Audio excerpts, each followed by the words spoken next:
Kenapa saya tanya? Belum tentu para reader botol itu tahu apa itu Oh ya RWS. jelas, banyak yang nggak tahu RWS itu apa. RWS itu sekarang dari Rider White Smith karena satu Rider itu nama publisher atau nama percetakannya, Penerbit, publisher. penerbitnya.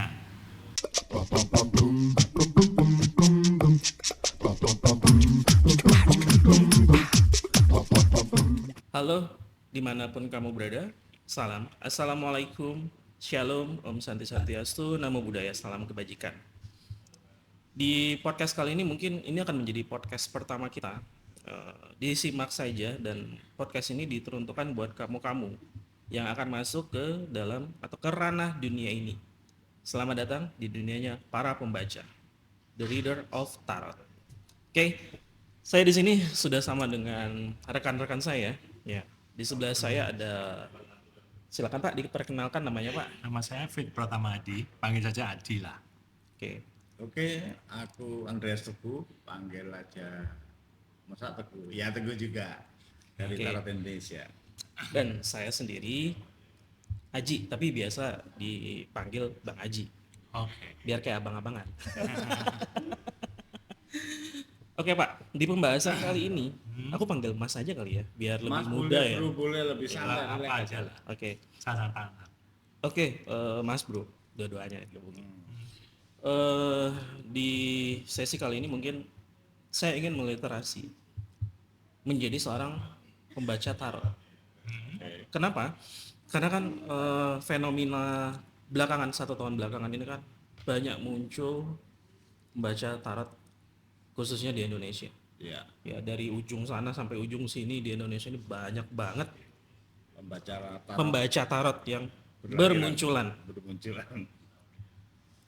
Saya sendiri seorang pembaca, saya sendiri seorang reader yang memang sedikit miris melihat beberapa talent yang muncul karena ya bisa dibilang tidak punya fondasi dasar menjadi seorang pembaca. Oke. Ya mungkin saya akan memulai seperti ini, Mas Bro semua. Definisi tarot dulu deh, supaya apa ya? Supaya yang nonton video ini tuh memahami apa sebenarnya kartu tarot. Ini baik untuk pembaca ataupun penikmat tarot sendiri. Silakan siapa yang mau menjawab? Mas Teguh dulu aja. Nah, Apa tadi? Apa? definisi tarot. Definisinya tarot sebenarnya. Oke, definisi tarot. Tarot itu adalah kartu yang jumlahnya 78. Itu ada gambar-gambarnya, arketipnya yang melambangkan ritus atau siklus hidup manusia. Jadi manusia itu ada patternnya dalam kehidupan. Dia lahir, dia bertumbuh, dia mengalami fenomena cinta, dia mengalami masalah ekonomi apa. Nah, itu perjalanan hidup itu dialami semua orang sampai akhirnya terakhir ya. Nah, tarot itu membahas wilayah-wilayah itu. Jadi wilayah pikiran, tindakan, emosi, sikap manusia di dunia ini. Itulah yang membuat kemudian tarot menjadi relate atau kadang nyambung atau orang merasanya relate ketika dibaca karena siklus besar kehidupan tercantum dalam arketip tarot. Nah, kalau kita bicara tarot, apakah tarot untuk meramal atau tidak? Jawabannya ya bisa disebut meramal bagi orang yang suka dengan terminologi itu, tapi juga bisa disebut sebagai peta pemikiran ketika orang lebih suka dengan pendekatan pemikiran, bisa juga disebut sebagai potensi ketika orang melihat ini kehidupan adalah samudra kemungkinan. Jadi ini adalah sebuah potensi yang dilihat, tidak sebuah penakdiran. Beda ya, kadang masyarakat awam tuh takut membaca tarot tuh seolah-olah ini membaca takdir. Jadi ini bukan takdir tapi pola kehidupan yang kita baca, yang potensinya akan terlihat di dalam pembacaan tarot. Saya kira itu dulu. Mas Bro Adi ada tambahan? Itu sudah cukup sih. Udah cukup. Apakah seseorang itu bisa membaca tarot? Seseorang tuh semua orang Ya, maksudnya. semua orang. Selama dia bisa melihat ya, maksudnya karena ini gambar yang dibaca. Jadi ketika kemampuan visualnya bisa, melihat gambar, berarti sebenarnya secara alami atau natural semua orang tuh bisa membaca. Cuman akan lebih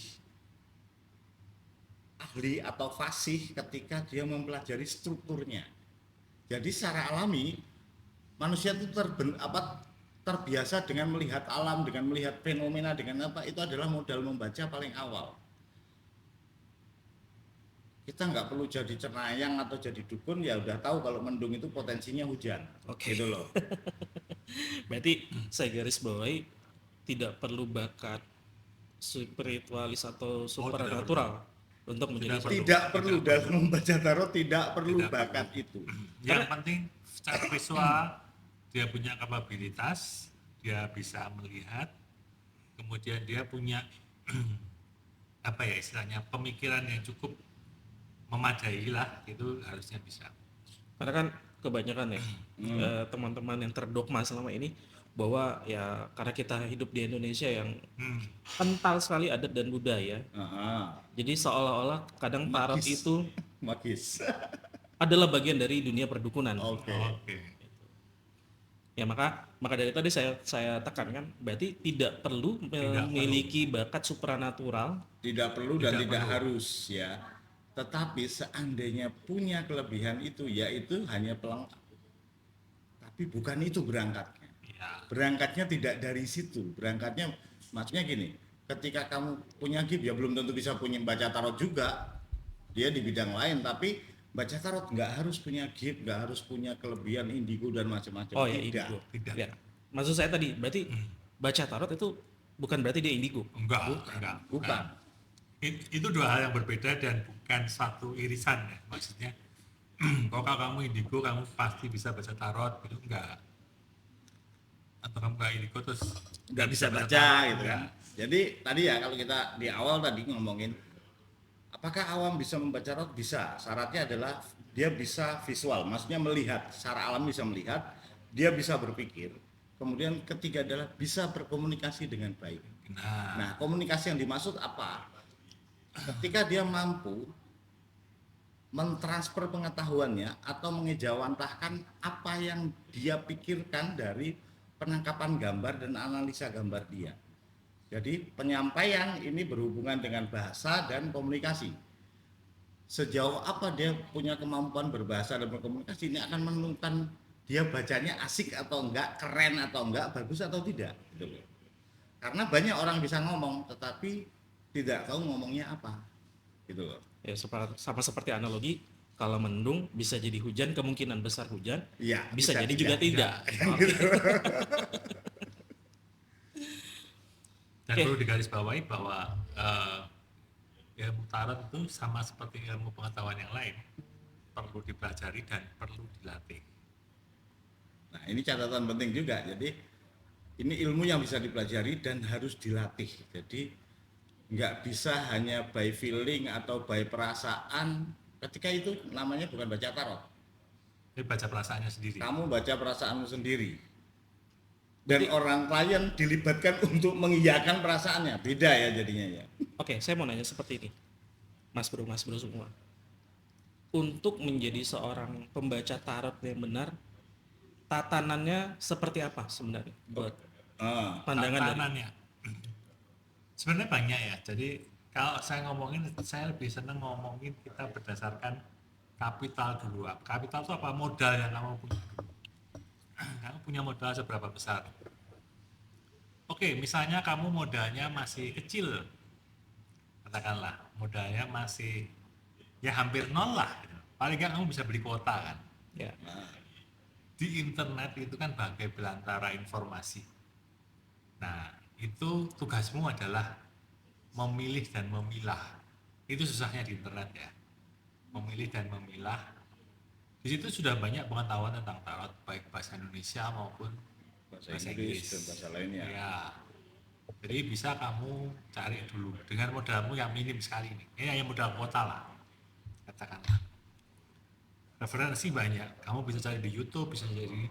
Nah, saranku cara terus memilihnya gimana ya?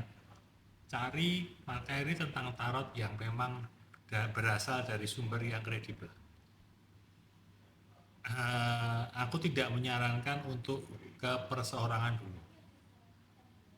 Kamu cari situs web, masih ke perseorangan itu kamu nonton YouTube ya, ke reader tertentu ya. Tapi kamu cari situs web yang kira-kira itu lumayan lumayan kredibel. kredibel lah gitu, banyak pengetahuan. Baca dulu, jangan lihat, jangan nonton dulu. Karena kalau nonton nanti akan cenderung subjektif dan itu belum tentu oke untuk kamu. Nah, fase kedua, kamu oke boleh nonton nih, tapi kamu harus memilih nih, cari reader yang memang bahasanya eh, konstruktif, nggak tentu positif terus ya, tapi konstruktif. Itu kan belum tentu positif. Ya. Bisa juga dia melihat dari sudut pandang yang kadang nggak enak. Gitu. Tetapi intinya lebih ke konstruktif atau membangun kemampuan kamu berpikir dan menganalisa. Cari reader yang seperti itu di YouTube, yang kamu bisa belajar variasi-variasi bahasa-bahasa yang lain ketika membaca dan sebagainya. Itu yang modal tipis ya. Modal blong-blongan nyaris nggak punya modal. Ya, kemudian kalau kamu udah punya modal lumayan nih, cobalah cari workshop online. Sekarang udah banyak workshop online. Di pelatihan online itu boleh diikuti. Kalau sudah sampai ke level pelatihan online, saya kira sih lebih yang di Indonesia lebih banyak yang bisa dipertanggungjawab, lebih bisa kredibel lah gitu. Tapi penting juga mengidentifikasi sumber. Jadi kita kalau ngomong literasi, tapi literasi dari mana yang kamu ambil itu penting. Kalau enggak nanti tersesat dalam berantara informasi dan referensi. Jadi perlu juga mengamati sumber ini kredibel tidak, layak tidak, ya harus diamati, nggak langsung masuk, nggak langsung mengkonsumsi. Gitu. Oke Pak, mungkin saya akan banyak bertanya di sini Pak, karena tujuan saya sih ingin mengedukasi, ya, khususnya para tarot reader, ya baik yang lama dan yang baru, agar memiliki satu pemahaman yang lurus. Yeah. Karena kan pembacaan tarot ini kan melibatkan hidupnya seseorang. Ya. Berdasarkan histori saya sendiri, ketika seseorang datang ke pembaca, ke reader tarot, mereka mengharapkan mendapatkan solusi atau gambaran agar mereka melanjutkan hidup mereka dengan cukup baik. Yeah.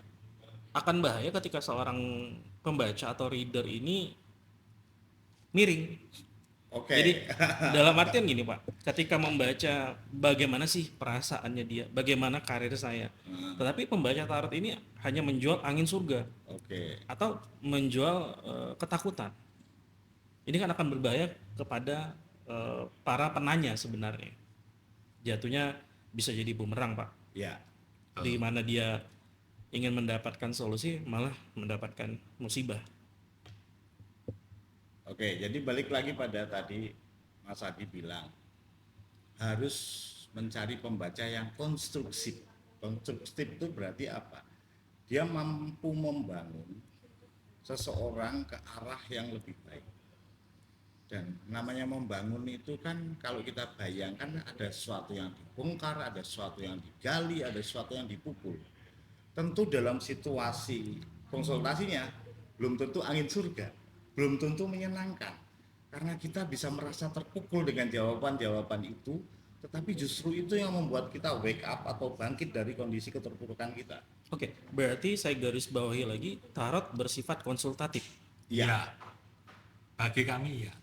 Bagi kita iya ya, kita mengamini pendapat itu. Ketika tarot kita posisikan sebagai media konsultasi, iya. Jadi bukan media gagah-gagahan atau tebak-tebakan atau keren-kerenan, tetapi ini media yang membangun klien atau membangun iklim manusia ini semakin bisa menemukan dirinya. Oke Pak, tarot dengan pandangan psikologi, tarot psikologi, menurut Mas Bro semua itu bagaimana? Apakah memang sejajar berjalan bersamaan Apakah memang ini beda makna? Berjalan beriringan mungkin iya, tetapi tidak menjadi satu. Maksudnya gimana berjalan beriringan tidak menjadi satu? Tarot sebagai ilmu pengetahuan itu kan masih dalam ranah pseudoscience atau ilmu bayangan atau ilmu yang abu-abu lah, Abu-abu belum. belum belum saklek gitu. Karena apa? Di tarot yang agak susah adalah salah satunya adalah kita tidak bisa menduplikasi seorang reader. Misal saya mengajarkan membaca tarot ke seseorang, kemudian orang ini akan persis pembacanya seperti saya juga enggak gitu lah. Karena dia punya ego sendiri, dia punya Pengalaman sendiri, pengalaman, punya pola wawasan pikir sendiri, gaya bahasa sendiri, cara ngomong sendiri. Nah, ini kan berbeda-beda, variatif. Jadi dekat dengan psikologi dan menggunakan kaidah psikologi, iya. Tapi kalau untuk masuk sebagai bagian dari ilmu psikologi, belum belum, Bang. belum ada yang membawa ke sana ya, walaupun Tidak semua sepakat tidak seperti semua itu. sepakat ke sana, dan sementara tokoh psikolog seperti Carl Gustav Jung pun hanya itu yang membahas sedikit Dan mencuri itu. hanya mencuplik saja hipotesa saja tentang tarot. Oke, ini berarti hanya membuat hipotesa, bukan Ya. membentuk sebuah kepastian atau teori Ya, pasti. belum Iya. sampai ke teori bahkan, karena dia cuma mau mengatakan bahwa tarot itu sepengetahuan saya, ya kata-katanya cuma itu, as far as I know, itu menggunakan prinsip sinkronitas, cuma gitu doang gitu loh. Jadi kalau pertanyaanmu tadi, apa hubungannya tarot dengan psikologi atau tarot psikologi, aku lebih enak membahasakan psikologi populer. Ya, Jadi kalau tarot itu disebut psikologi populer, is okay. it's okay, karena psikologi populer itu kan tentang oke. Psikologi sendiri artinya kan tentang bagaimana cara manusia berpikir, bersikap, mengambil ya. tindakan. Nah, tarot itu berpengaruh ke situ, iya gitu loh. Dalam beberapa sisi iya, tetapi dioperasikan sebagai alat psikologi agak susah. Bahkan even pembaca tarot yang mengamini tarot psikologi pun operasionalnya tidak seperti alat tes psikologi. Tidak menggunakan cara praktiknya psikologi secara utuh Ya. kan, gitu. Jadi misalnya kalau atas psikologi, misalnya tes Rorschach katakanlah. Tes Rorschach itu kan dia harus memilih gambar, yang gambarnya tuh dia lihat tuh Ya. terbuka. Nah, kalau tarot kan tertutup. Tertutup. Tidak terbuka kan. Berarti tidak dengan kesadaran. Tidak dengan kesadaran dia memilih dong. Kan gitu loh. Soalnya kalau tarotnya dibuka, ini kamu pilih yang kamu suka. Oke, ambil. Tapi kan ini hanya salah satu, kalau kita sebut ini kita pakai, ini kan hanya salah satu dari metode psikologi. Bukan keutuhan dari psikologi kan gitu loh. Berarti garis besarnya adalah tarot bisa terkait dengan psikologi, tetapi Bersinggungan bisa, bisa, Ya, tapi bukan sebuah kepastian psikologi. Iya, Bukan, ya. karena belum ada ilmuwan pemikir yang membawa ini ke disiplin ilmu itu. Menarik, Pak. Oke, Pak. Fenomena yang banyak terjadi saat ini ya di beberapa platform media sosial, dulu di Bigo, sekarang yang pertumbuhan dengan sangat amat pesat di TikTok. Ya. Itu kan banyak yang apa istilah mas-mas ini petarot botol ya, Botol, bo dan tol. buah dan tol gitu. Nah, ini untuk mengedukasi para penanya agar memahami bahwa itu adalah petarot bo dan tol. Itu pandangannya mas-mas kalian bagaimana? Untuk mengedukasi penonton atau viewer atau audien Iya. tentang pembaca tarot yang botol tadi ya. Amati cara dia membaca, gaya dia membaca, penyampaian dia. Itu akan terlihat sekali, misalnya subjektivitas berpikir dia, ego dia dalam menyampaikan pendapat atau masukan, itu akan terlihat dari pola bacaan dia. Nah, carilah pembaca tarot yang objektif, tetapi masalahnya di sini. Ketika orang awam ketemu pembaca tarot yang objektif itu tidak keren, terasa tidak keren. Beda dengan yang subjektif. Itu dia akan langsung kena menusuk ke subjek, ke penanya atau audien. Karena dia emang pengen mangkup. Jadi emang fokus mangkup. Tapi kalau reader yang objektif, dia akan tahu aku nyebutnya triangle. Jadi 3 sudut ya. Pembaca, kartu, klien. Ini harus ada jaraknya. Klien bertanya, ini ada kartu, dia harus melihat kartu sebagai refleksi atas kondisi klien. Dan pembaca tidak akan masuk ke wilayah ini. Ada sudut di sini gitu. Nah, pembacaan yang kayak gitu yang benar atau yang sahih aku nyebutnya. Tapi ketika emosinya larut dan dia masuk pada emosi audien, ini bahaya. Nah, kan kadang pada praktiknya, iya Kak, saya pernah ngalami loh, saya juga ini ngalami ditinggal gitu. Reader malah ngomong kayak gitu. Kan aneh. Berarti dia menggiring pengalaman pribadi dia. Iya. Tanpa sadar dia membawa pengalaman pribadi dia dalam kondisi konsultatif. Bahaya atau tidak? Ya bahaya, gitu loh. Karena belum tentu apa yang dihadapi itu sama. Yang dihadapi belum tentu sama. Kedua, bisa jadi orang ini belum selesai dengan masalahnya. Nah, reader yang bagus itu kan yang memang sudah selesai dengan masalahnya. Jadi kan seolah-olah membaca itu adalah harus empiris, harus alami oleh reader. Jadi, oh kamu ditinggal suami, kamu ditinggal pacar, aku sudah ngalami itu kok. Berarti kalau kayak gitu, reader yang nggak pernah putus, nggak pernah cerai, nggak pernah ditinggal, nggak bisa baca dong. Bukan seperti itu. Membaca itu adalah sudut pandang berpikir. Gimana kita keluar dari masalah itu? Seorang konsultan perusahaan nggak punya perusahaan dia, nggak harus punya perusahaan, tapi dia tahu mekanisme perusahaan itu bergerak seperti apa. Kalau pandangannya kayak gitu, kamu nggak punya perusahaan kok jadi konsultan, kan gitu loh. Kamu belum pernah putus kok jadi pembaca tarotku, aku ini putus loh. Bukan begitu cara berpikirnya. Berpikirnya adalah pembaca tarot itu orang yang netral untuk memberi sudut pandang atau pencerahan di sisi lain. Karena kita sedang ngadapin kebutuhan gitu. Jangan justru masuk di wilayah yang buntu itu gitu loh. Itu nanti kan ujung-ujungnya bisa nangis bareng kalau gitu. Akhirnya curhat kan. Aku dulu ditinggalnya gini-gini. Reader malah curhat akhirnya gitu loh. Tapi pernah mas-mas ketemu yang seperti itu? Banyak Ya, itu. ada aja. Banyak kayak gitu. Yang tobat sudah ada juga aku lihat langsung tobat sudah ada. Maksudnya tidak jadi reader kemudian. Karena dia merasa nggak kuat gitu loh. Nggak kuat apa? Karena nggak punya kapasitas. Tahu diri tidak punya kapasitas gitu. Menarik. Tarot dan tebarannya. Ya, tarot dan tebaran kartu tarotnya. Ini fenomena yang muncul belakangan ya. Ya saya perhatikan ya 1 bulan belakangan lah, Mas, di platform media sosial ya TikTok, karena rata-rata sekarang bertumbuh di media sosial TikTok. Ya tidak bisa dipungkiri TikTok sepertinya mendominasi sekali untuk Indonesia ya, apalagi di dunia ini.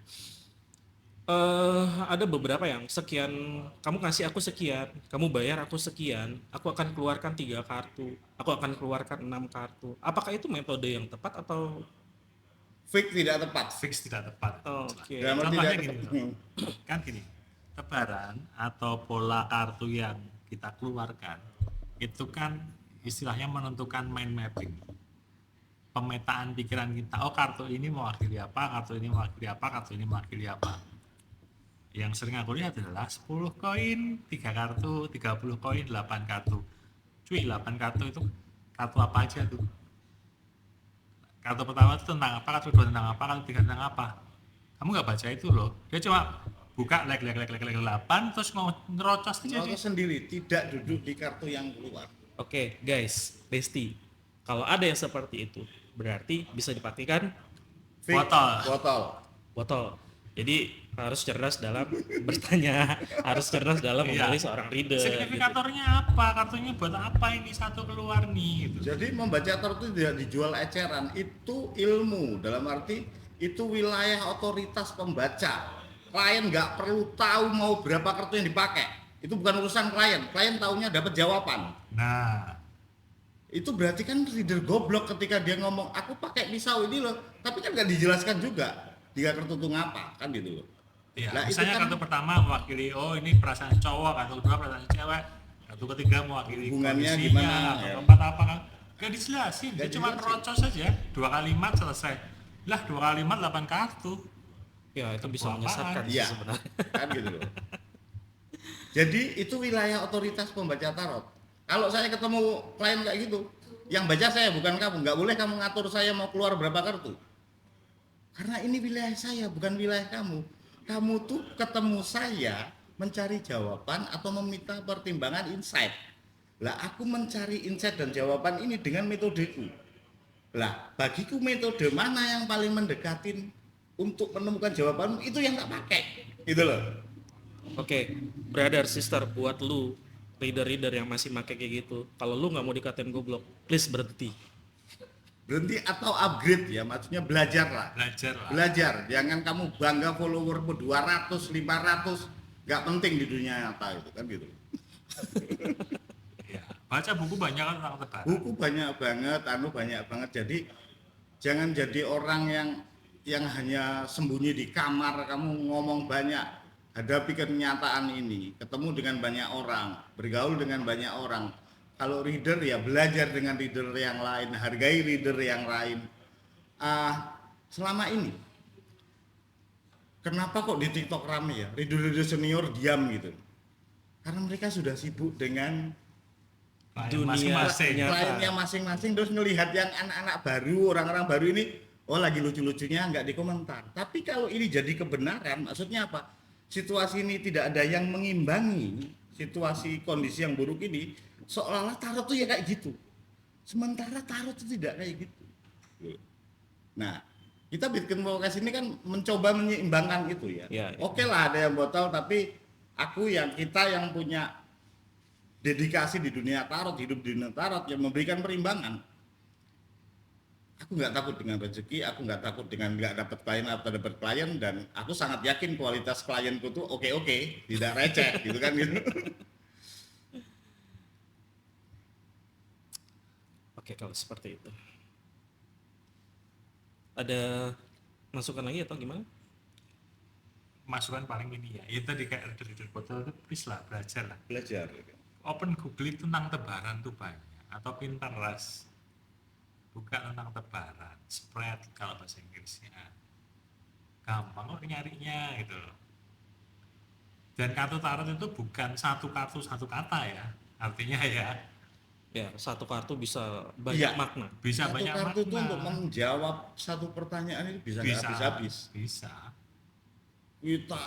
Kita sisir itu banyak sekali layer-layernya. makanya kalau dia cuma buka 8 kartu ngomong satu kalimat lah, ngapain gitu loh. Dari Kalau situ satu kan kartu udah aja kelihatan udah ya, kelihatan. ketika kemudian dia pakai banyak kartu, berarti dia hanya pakai keyword. Tidak tahu kedalaman layer kartu, kan gitu. Nah, Ketika tahu kedalamannya, nggak perlu butuh kartu banyak. itu pun masih Kan gitu. RWS base. RWS base. Ya, Ya. yang beredar di Indonesia paling banyak dipakai kan berbasis RWS. pada RWS. RWS. Apa RWS, Pak? Nah, oke, Rider Waite Smith atau RWS itu adalah salah satu kartu tarot paling populer di dunia saat ini. Karena kenapa saya tanya? Belum tentu para reader-reader botol itu tahu apa itu Oh ya RWS. jelas, banyak yang nggak tahu RWS itu apa. RWS itu sekarang dari Rider Waite Smith karena satu Rider itu nama publisher atau nama percetakannya, Penerbit. penerbitnya. White itu dari Arthur Edward White, dia adalah penulis dan juga teori simbolognya yang berpikir tentang simbol-simbolnya. Kemudian Smith itu adalah Pamela Coleman Smith, itu adalah ilustrator yang menggambar kartu tersebut. Berarti bukan satu orang ya? Bukan satu orang. Bukan satu orang. Kalau kita mau tarik lagi panjang, kenapa kok si Arthur White sama Pamela Smith ini bisa bikin? Oh karena mereka tergabung dalam Sebuah salah komunitas. satu komunitas spiritual namanya Golden Dawn. Down. Belum tentu juga mereka yang botol paham ini. Tentu tahu itu. Oh, kenapa kalau di Golden Dawn itu mempelajari tarot? Oh, Golden Dawn itu tidak hanya mempelajari tarot, mereka mempelajari tentang okultisme atau ilmu-ilmu yang disembunyikan. Dan yang membuat tarot nggak cuma si Edward White sama Pamela, ada lagi Aleister Crowley yang akhirnya membuat Crowley. Tot Tarot. Tarot. Yang sebenarnya mereka ini jalan bareng nih mulainya. Tapi si RWS ini jadi duluan di tahun 1900. Pinter berarti curi star. Hah? Pinter membuat keragaman dan pola yang paling enak kan, karena Todd lebih Kompleks. kompleks kan. Jadi dia di 1909 tuh RWS. Nah, Todd sendiri itu sampai akhir hayatnya si Aleister Crowley sampai meninggal itu gak terbit-terbit. Baru terbit postmortem atau setelah Aleister Crowley meninggal di tahun 60.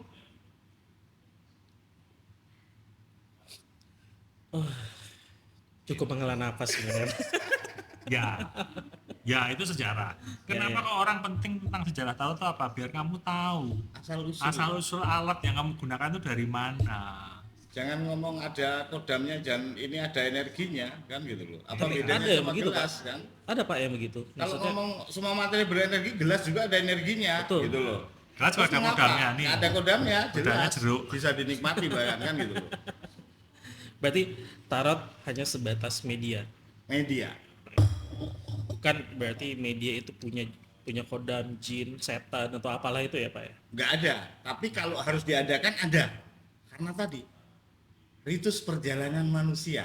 Kodam the full itu yang awal, gitu loh. Bukan kodam yang lain kan gitu.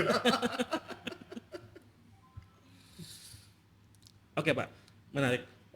Berarti teman-teman ini bisa belajar dan harusnya upgrade supaya tidak jadi bodan tol tadi. Iya. Betul. Harus upgrade yang sudah. Jangan bangga dengan hanya sekedar viewermu dan pengetahuanmu yang lucu itu, tetapi belajarlah karena kita harus memikirkan dampak. Maksudnya dampak apa? Audien itu bisa kacau loh ketika ketemu reader yang emang kualitasnya KW gitu. Jadi layakkan dirimu sebagai pembaca tarot. Tapi Pak gini loh Pak ya. Di Indonesia ini kan banyak badan atau lembaga atau organisasi yang bisa menerbitkan sertifikasi menjadi seorang profesional tarot reader. Ya, Yang sudah punya sertifikasi itu banyak juga loh Pak yang masih boton. Iya. Banyak yang masih bodan tol gitu. nah motif mengambil sertifikasinya apa? Kan kadang kita di hamparan apa ya? Identitas makna yang nggak jelas. Maksudnya aku mau mengambil sertifikasi hanya untuk legalitas formalku bahwa aku punya license ini. Tetapi dia tidak memahami dan dia tidak tahu. Kalau aku sudah nggak menanyakan sertifikasi, Ya. tapi kamu membacanya seperti apa? Nah, Itu dan sudah itu kelihatan penting. gitu loh. Dan itu penting karena gini, sertifikasi itu rata-rata diambilnya itu hanya beberapa hari. Buat syarat doang. Iya. Ya, dan itu cuma berapa hari belajar. Berapa hari dan tidak ada diskusi. Tidak ada entah diskusi. itu dengan sesama pembaca tarot, entah itu Nah, dengan gurunya, entah Kemudian apa. ada tesnya nggak? Dites nggak dalam sertifikasi? Nah, Tes itu kan melihat batas minimal seseorang menguasai sesuatu, bukan batas maksimal. Ini saya pribadi Pak ya. Saya pribadi Mas. Ada sih memang yang saya ikut yang nggak ada tes-tes tapi saya dapat gitu. Gitu. nah. Ya ada juga yang memang untuk mendapatkan sertifikasi saya harus ada tes, lembaran Ya. tes atau ESA yang harus saya Ya. jawab gitu. Ya kembali lagi karena mungkin saya ingin menjadi seseorang yang berkembang ya untuk membangun dan mengedukasi dan tujuan kita di sini kan untuk mengedukasi sebenarnya. Iya. Aku punya komunitas tarot di Solo, namanya Patas Paguyuban Tarot Solo ya. Aku ketuanya kebetulan. Paguyuban tuh hanya ada 6 anggota tetap. Yang lainnya hanya simpatisan. Kenapa kok hanya 6? Karena kita pakai tes untuk masuk di komunitas. Masuk komunitas loh. Pakai tes. Pakai Dan pakai tes dengan 3 panelis. Satu aja dari 3 panelis ini bilang enggak jadi masuk. Jadi misalnya kita ini orang Patas nih, ada satu orang yang mau masuk, kita tes tertulis, setelah tertulis lolos, tes uji praktek.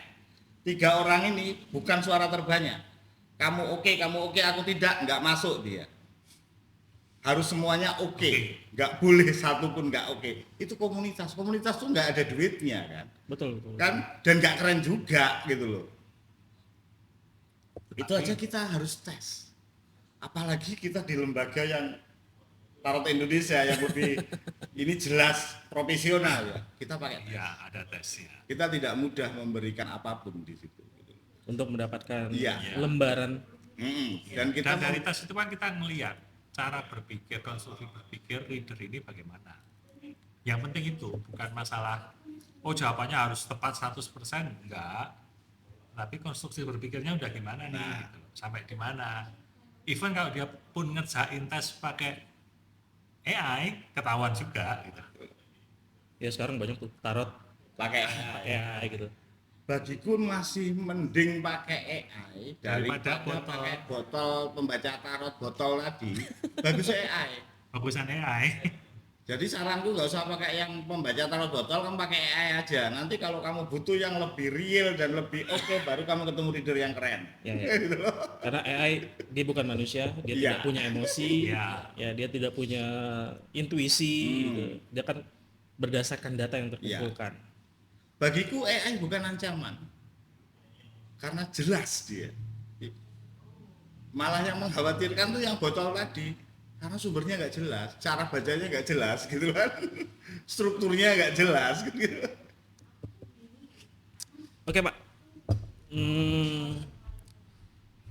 saran-saran untuk menjadi seorang petarot agar tidak botol, yang pertama pasti ikut lembaga atau sertifikasi yang kredibel. Iya.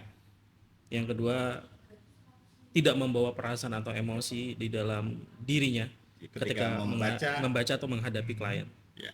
Selain itu ada tambahan Pak? Yang penting salah satunya lagi adalah bisa memberi jarak antara dia dengan klien. Maksudnya apa? Satu, tadi dia tidak membawa emosinya ke klien, dia juga tidak terbawa emosi dengan klien. Jadi sorry itu sih, dengan klien pun tidak boleh terlalu banyak empati atau simpati. Ya, Karena nanti akan mempengaruhi netralitas. profesionalisme. Yes, profesionalisme. Itu dari aspek profesionalnya ya. Itu tadi kembali ke pembacaan tarot yang botol tadi. Membaca tarot botol yang murah-murah itu kan nggak sadar bahwa dia sedang menangkap sampah yang menumpuk dalam hidupnya. Nah, Kalau dia tidak upgrade pengetahuan, sampah itu akan hidup nyata di diri dia. Karena itu Iya. ada intens dalam pikiran pembaca, dia diomongin orang selingkuh, nanti dia jadi nggak yakin sama hubungan. oke, dan jangan lupa tarot reader itu juga punya risiko. Nah, kenapa harus Bukan. dibayarkan gitu? Kenapa harus dibayar? Karena kita punya risiko. Ada risiko. Ada risikonya apa ya tadi?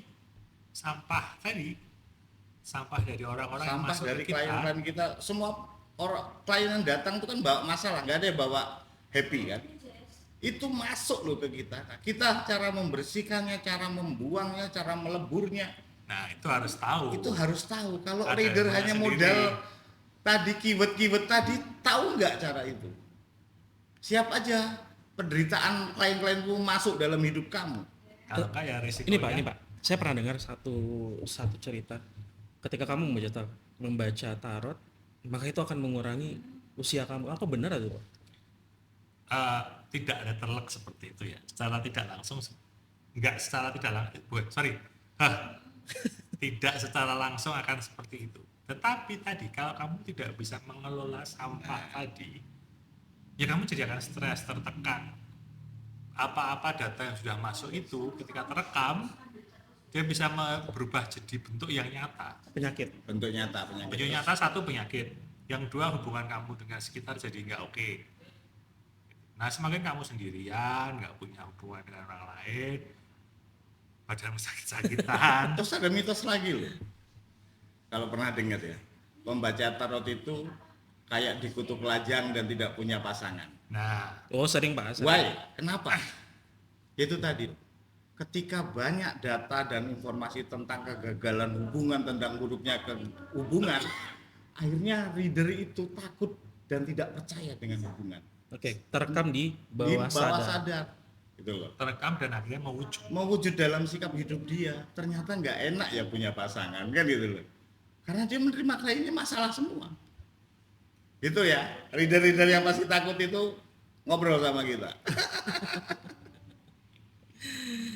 Oke, dalam waktu terdekat ini dari mas-mas ini mau ada kelas untuk upgrade para petarot atau tidak? Iya, dalam waktu dekat, yang paling dekat ada mini workshop kan? Ini workshop, Dirimu kan? yang nanti dirimu nanti kan jadi Tanggal pembicara. 29. Tanggal 29 29 Juni. Jadi Iya. bikin mini workshop via Zoom, Zoom. ya. Zoom ya. Itu Oke. enak, jadi Online, kalian nggak harus datang, kalian bisa di tempat kalian Nah, masing-masing. itu kalau kalian pengen belajar tarot secara basic dulu, full basic itu di situ dulu. Kemudian kalau di kita di Tarot Indonesia itu ada program namanya kelas privat baca tarot dasar. Itu karena namanya kelas privat, Itu bisa waktunya kapanpun. bisa Nah, kapanpun. maksudnya Kalian bisa tinggal hubungi aja. menghubungi dan kapanpun waktunya yang cocok untuk belajar kita Lokasinya secara online dan offline. Offline-nya di Kota Solo dan sesekali waktu di Jakarta. atau di kota lain ketika reader-reader kita ada pekerjaan di kota-kota lain, maka dia bisa membuka kelas di kota-kota itu. Ekspansi. Ekspansi. Betul. Kemudian di atas itu ada namanya kelas sertifikasi profesional tarot reader. Ada profesional tarot reader. Nah, itu bedanya sama kelas privat belajar baca tarot adalah di sini sudah ada materi tambahan dan juga ada ujian. Buat teman-teman yang sudah ngambil kelas pernah ngambil kelas privat baca tarot, itu bisa ngambil ujiannya aja. Jadi Tinggal kalau ngambil ujian kalau aja. dia Kalau butuh sudah sertifikasi sudah ya, bisa sudah pernah belajar di tempat lain, dia merasa oke aku bisa, ya tinggal diuji aja, ngambil sertifikatnya aja. ya, Berarti nggak asal-asal Iya. tapi mentah-mentah tidak ikut semua kelas ya. gitu. Jadi gini, yang boleh ngambil itu ya sudah pernah belajar di kita dan juga yang ke Atores training Iya. partner kita. Ya, atau Partner pengajar yang partner yang kita kerjasama. kerjasama. ke saya boleh ke saya. Nah, ke tempat Bang Haji itu sudah bisa tuh. Itu terus kemungkinan ya ini masih sekedar ide sih. Bulan depan itu sepertinya kelas kita akan bikin kelas numerologi. Numerologi. Jadi bikin kelas numerologi. Semoga kalian semua bisa ikut. Nanti kita akan bikin kelas itu. Untuk update-nya Pak di mana? Di Instagram @tarotindonesia. Oke, nanti di bawah sini ya. Ada kontaknya juga nanti. Instagram @tarotindonesia. Ada Instagram, ada TikTok, dan ada kontak person yang Ya. tersambung langsung dengan mas-mas dari Tarot Indonesia. Dan di lembaga baru kita nanti. Oke. Mungkin terima kasih untuk waktu Sama-sama Mas Teguh, sekali, Mas Adi. Bang Haji. Semoga apa yang dibentuk ini menjadi edukasi buat teman-teman pembaca khususnya ya, sama buat para penikmat tarot agar bisa lebih memahami dan lebih mengerti supaya kamu tidak terjebak dengan jebakan-jebakan para tarot botol. Apa tarot botol? Dan Tol. Oke, terima kasih. Oke, sip. Terima kasih. Terima kasih Mas Adi. Iya. Oke, kita tutup dulu. Thank you semua. See you di Terima kasih. konten berikutnya.